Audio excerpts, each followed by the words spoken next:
ಅದು ಸಾವಿರಾರು ವಿದ್ಯಾರ್ಥಿಗಳಿಗೆ ಜ್ಞಾನ ದೇಗುಲವಾಗಬೇಕಿದ್ದ ವಿಶ್ವವಿದ್ಯಾಲಯ, ಜೊತೆಗೆ ನೂರಾರು ಜಾನುವಾರು ಸಾಕಾಣಿಕೆಗೆ ಆಶ್ರಯವಾಗಬೇಕಿದ್ದ ಪಶು ವೈದ್ಯಕೀಯ ವಿದ್ಯಾಲಯ.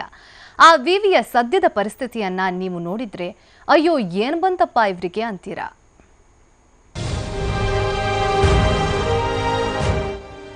ಹೊರಗಿನಿಂದ ನೋಡಲು ಸುಂದರವಾಗಿ ಕಾಣುವ ಭವ್ಯ ಕಟ್ಟಡ, ಒಳಗಡೆ ಪ್ರವೇಶಿಸಿದ್ರೆ ಕುರಿ ಜಾನುವಾರುಗಳ ದರ್ಶನ.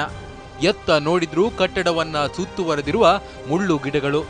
ಇದು ಗದಗ ನಗರದ ಹೊರವಲಯದಿರುವ ಪಶು ವೈದ್ಯಕೀಯ ವಿದ್ಯಾಲಯದ ಅವ್ಯವಸ್ಥೆಯ ಕತೆ.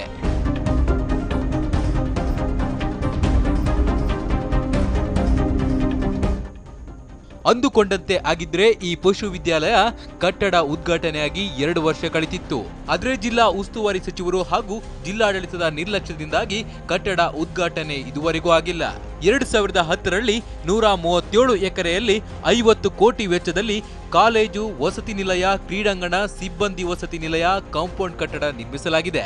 ಕೇವಲ ಉದ್ಘಾಟನೆ ಭಾಗ್ಯವಿಲ್ಲದೆ ಕಟ್ಟಡ ಹಾಳು ಕೊಂಪೆಯಾಗಿದೆ. ವಿದ್ಯಾರ್ಥಿ ವಸತಿ ನಿಲಯ ಹಾಗೂ ಮತ್ತು ಕಾಂಪೌಂಡ್ ಗೋಡೆ ಎಲ್ಲ ಕಾರ್ಯಗಳು ಮುಗಿದ್ರೂ ಕೂಡ 2015-16ಕ್ಕೆ ಒಂದು ವಿದ್ಯಾರ್ಥಿಗಳ ಅವಕಾಶ ಸಿಗಬೇಕಿತ್ತು. ಅವಾಗ ಕೂಡ ಒಂದು ನಿರ್ಲಕ್ಷ್ಯತನದಿಂದ ವಿದ್ಯಾರ್ಥಿಗಳಿಗೆ ಅವಕಾಶ ಸಿಗಲಿಲ್ಲ. ಕಾಲೇಜು ಕ್ಯಾಂಪಸ್ ತುಂಬ ಒಂದು ಕುರಿ ದೊಡ್ಡಗಿದೆ, ಎಲ್ಲಿ ಬೇಕಲ್ಲಿ ದನಗಳನ್ನು ಮೇಯಿಸೋದು, ಕುರಿಗಳನ್ನು ಮೇಯಿಸೋದು, ಆ ರೀತಿಯಾಗಿ ಒಂದು ಅವ್ಯವಸ್ಥೆ ಆಗರಾಗಿದೆ. ಗದಗ ಪಶು ವಿದ್ಯಾಲಯ ಬೀದರ್ ಪಶು ವಿದ್ಯಾಲಯದ ಅಧೀನದಲ್ಲಿ ಬರುತ್ತದೆ.